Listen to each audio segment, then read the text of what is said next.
Fandarana vokarin'ny sampany fampahalalam-baovao eto amin'ny Alliance 92. Renesinao amin'ny valo latsaka fefany alina.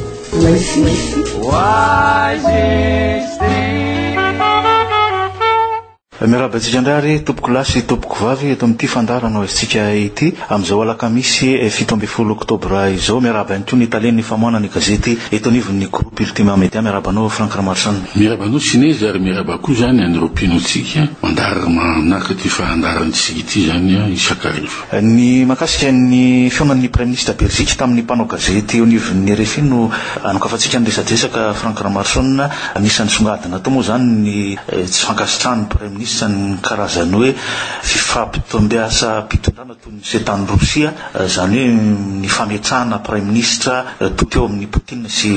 Medvedev amin'izao fotoana izao. Marina tokoa zany satria atao gaga ihany ny Prime Ministre tamin'ireo filazana atseroa indrindra amin'ireo kandidato anan'ny fotoana anankehitriny izay nilaza fa raha lany indray matoa Reginald Mampianina dia indray matoa André Rajoelina no Prime Ministre. Tako zany koa zany momba ny ary amin'ny ilany Raymond François Valmana hoe raha ohatra lany indray matoa Jean Robinson dia raha matoa Laurent Valmana no lasa Prime Ministre. Ny mahakakazy manko dia ny hoe ny zavatra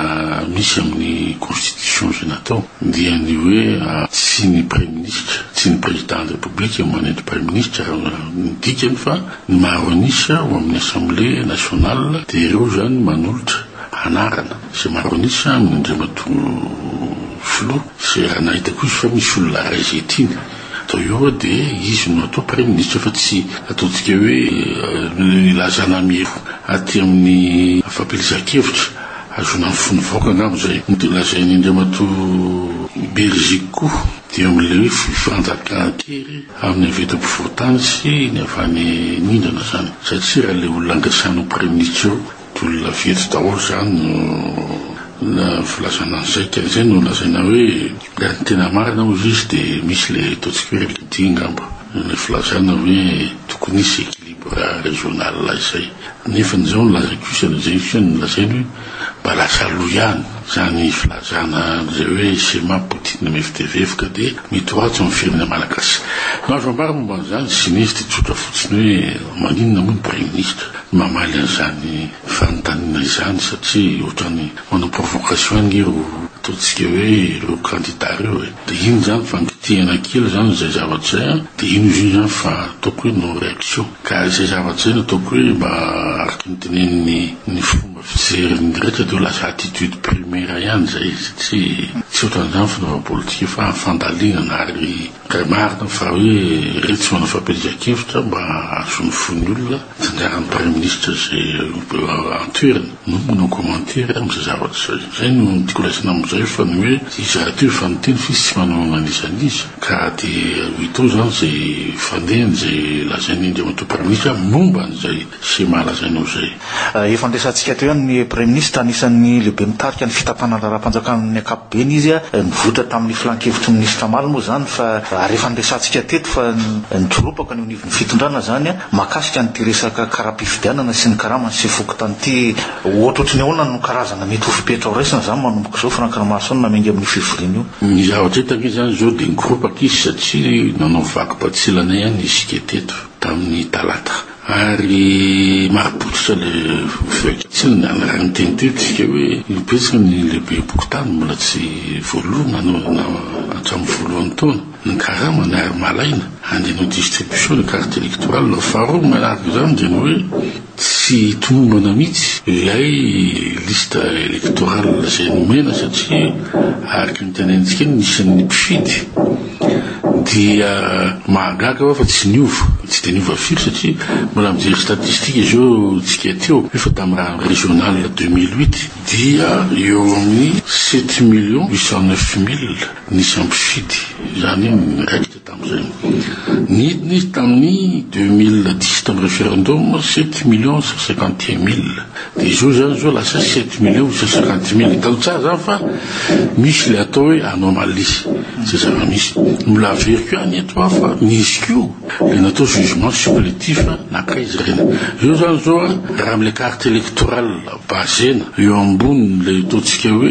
lista nomena zao dia mbola betsaka zany tsy nahazo eran'ny Madagasikara ary dia aronana cheminement le carte électorale koa ataontsika hoe ny fokotany any amin'ny olona izy raiky fa dia président fokotany moa nahita andreny vohitra azy dia milaza hoe alay vote aminay dia ahoana moa zany zao mahatonga zay eo am'le fonction zay manko le agent électoral sy ny seningy misy fifagnaron-javatra ihany satria ray any fanjakana ray atao hoe comité indépendant io zany no ataontsika hoe na any amin'ny ataontsika hoe tsy nety ngamba le hoe collaboration entre ny fanjakana district ny ministère intérieur sy ny senita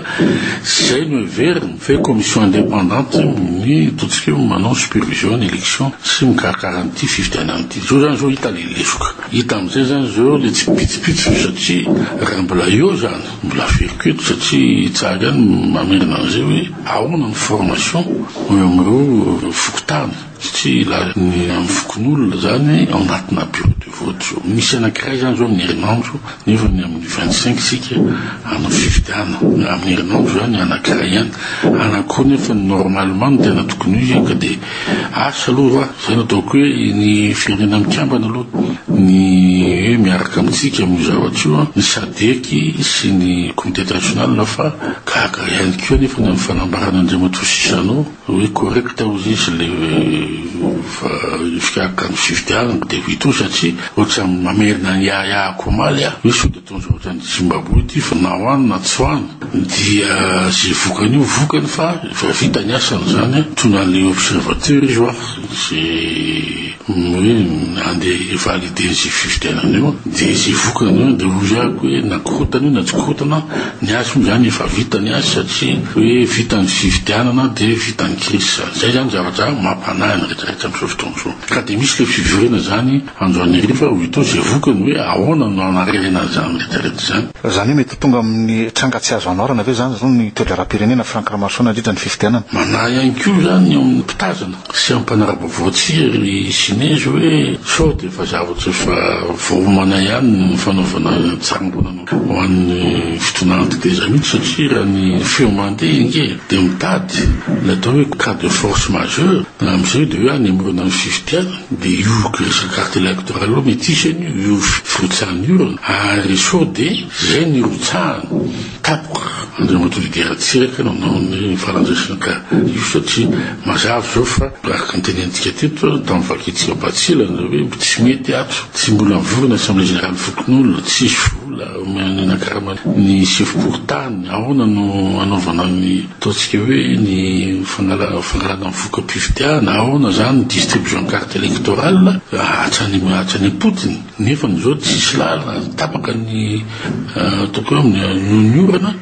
dia hitantsika eo zany zay faiza manao amin'ny gouvernement miara-miasa amin'ny senita satria raha miara-miasa eo zany zao midika zany zao fa tsy indépendant tsony senita indray melatra amin'ny teokarena Franck Ramarsona makasika ny teti-bola anisan'ny tsy dia nahafaly loatra ny onivon'ny sehatra tsy miankina ny tsy nakana hevitra amin'ny zareo zany momba ny volavolan-dalàna momba ny teti-bola ao amin'ny taona ho avy io ny tena marina zany dia tsy nakana hevitra izy tamin'le teti-bola ho avy io zay no zany manerana azy satria amin'ny tena marina nge ny teti-bola mpanjakana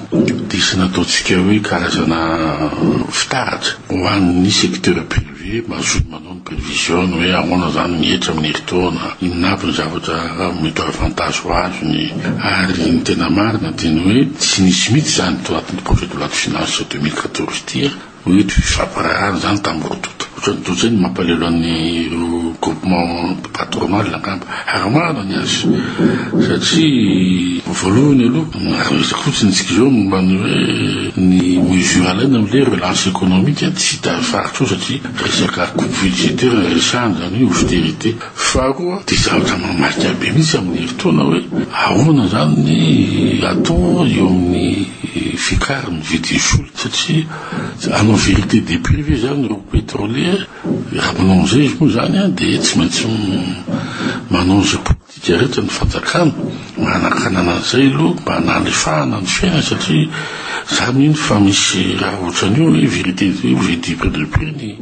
manaiky an'izay mifanjakana amin'ny 2014 dia tsisy fanakana ijoro satria hidangana ny vidiny solika, hidangana ny vidiny énergie. Hitanao tsara zany fa vomaika lasa olana ho an'ny ekonomika malagasy ary hitanao tsara fa na zao azy dia efa fantatra fa misy problème koa ny devise zao amin'izao fotoana zao. Hitanao tsara zany zao fa tsy ampy devise tsony ny banque centrale ary zay ny zavatra tsavo marina angambozay satria amin'izao fotoana zao dia hoe tokaritiky zao dia mitotongona mihitsy ary hoe tsy toky zay hoe ozy misy banque tena tsy hoe misy pénurie de devise zao tsy ampy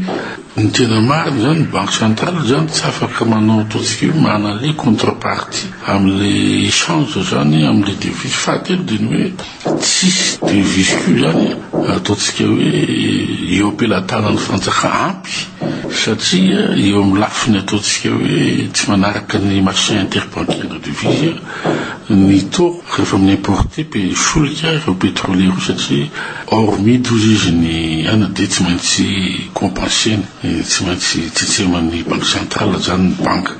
ary ny anankiray farany dia ny hoe zadiny fa amin'le ralentissement ny économique ny hoe manao fitsitsina ireo ataontsika hoe mpitrandraka arenakibony tany dia vitsy ny devise mihitsy amin'izao fotoana zao. Hitanao tsara zany amin'le loi de finance zany zany hoe amin'le projection na zay fotsiny azy hoe midevise amin'ny herintaona hoe relance économique tsy misy ary tokony ho ny teneniko teo hoe noresahana tamin'ny secteur privé zany na dia hoako hoe tsy ampy nentimana amin'ny aba na tsy ao zany bailleur de fonds fa mba misy zany ataontsika hoe karazana dialogue zany social économique tokony atao na miaraka amin'ny syndicat ny social na miaraka amin'ny secteur privé zay anao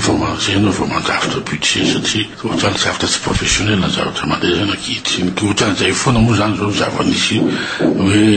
kapoaraka zany fanaovana ny budget kapoaraka koa zany zao no ataontsika fikarakarana ny fifidiana dia anjarantsika mieritreritra ho aisika zany. Isaranao teto amin'ny fandaranao isika tamin'izao androany zao Frank Ramason saotranao sinezy amin'izao zany amin'ireo janino antsika ivoarivo mandrapita fa amin'ny fotoanantsika raha-pitson-drary tompoko lasy tompoko vavy eto amin'ity fandaranao isika te